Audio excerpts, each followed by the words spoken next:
আশেপাশে অনেক হানাফি মসজিদ রয়েছে, আর কোনোদিন বলবেন না বাংলাদেশে কোনো হানাফি নাই। এটা জানেন আপনি? কোনো হানাফি নাই। এরা মানহাজে দেওবন্দি আর আকিদায় আশারি বাকি মাতরুদি।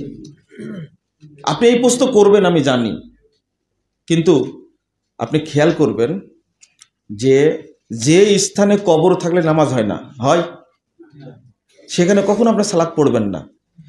কিন্তু এই আকিদাই থাকতে হবে আপনার যে কবর পূজা করে, মাজার পূজা করে, পীরের মুরিদ তাবিজ দেয়, এদের পিছনে সালাত হবে না। আপনাকে সে কাফের মনে করে, আপনাকে সে হত্যাযোগ্য অপরাধী মনে করে, আর আপনি তার পিছনে সালাত পড়বেন? গতকাল না পরশুদিন সন্ধ্যায় আজিব জীবনে প্রথম দেখলাম এটা। আমি ইমাম সালাত পড়ছি, সালাতের পরে পিছনে সালাত পড়ে 1 রাকাত পড়লাম, আর সাথে 2 রাকাত পড়েছে, 3 রাকাত আর পড়ায়নি। ও বুঝতে পারেছে, ও বেরিয়ে গিয়ে আলাদা একামত দিয়ে পাশে সালাত পড়া শুরু করলো।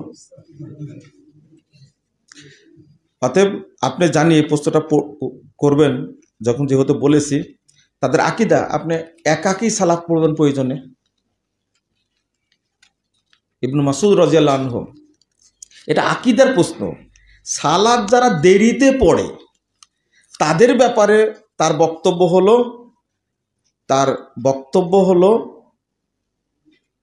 যে যারা দেরিতে জামাত করছে এটা জামাতই না, বরং তুমি একা পড়বে সালাত, এটাই জামাত। তো এটা কোথায় সময় মতো সালাত পড়ে নেবেন, এটাকেই জামাত বলছেন। লম্বা হাদিস বর্ণিত হয়েছে ইবনে মাসউদ রাদিয়াল্লাহু আনহুর পক্ষ থেকে, এটা সনদ সহিহ। তো যারা অনেক বড় জামাত দেরিতে পড়ছে ওটাকে তিনি জামাতই বলেননি, বরং একা পড়বেন ওয়াক্ত মোতাবেক, সেটাই কি জামাত।